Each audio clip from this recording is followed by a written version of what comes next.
കൊല്ലം പള്ളിമുക്കിൽ കയറി നിൽക്കാൻ ഒരു ബസ് സ്റ്റോപ്പ് ഇല്ലാതെ യാത്രക്കാർ ദുരിതത്തിൽ. കൊല്ലത്ത് നിന്ന് തിരുവനന്തപുരത്തേക്ക് പോകുന്ന യാത്രക്കാരാണ് ദുരിതം അനുഭവിക്കുന്നത്.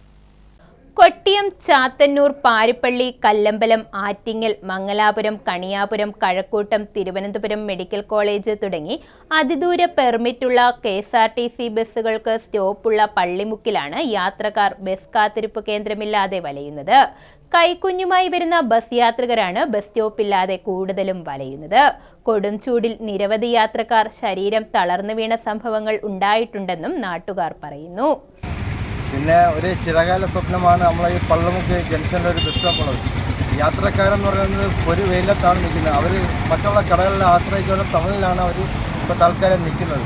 ഇപ്പം മെയിനായിട്ട് ഇപ്പോൾ ഒരു ബസ് സ്റ്റോപ്പ് ഇവിടെ അത്യാവശ്യമാണ്. നമുക്കൊരു ബസ് സ്റ്റാൻഡ് ആവശ്യമാണ്. ഇത്രയും പെട്ടെന്ന് ഒന്ന് ഉപയോഗിച്ച് കൊന്നാൽ കൊള്ളാം.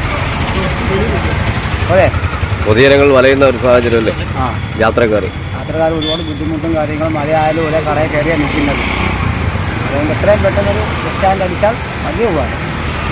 യാത്രക്കാർക്ക് സുഖമായി യാത്ര ചെയ്യാനുള്ള ബസ് സ്റ്റോപ്പ് നിർമ്മിക്കണമെന്ന ആവശ്യവും ശക്തമാണ്. മുൻകാലങ്ങളിൽ ബസ് കാത്തിരിപ്പ് കേന്ദ്രം ഉണ്ടായിരുന്നതായും ഇത് സാമൂഹ്യ വിരുദ്ധർ നശിപ്പിച്ചതായും നാട്ടുകാർ ആരോപിച്ചു. ന്യൂസ് ബ്യൂറോ, കൊല്ലം.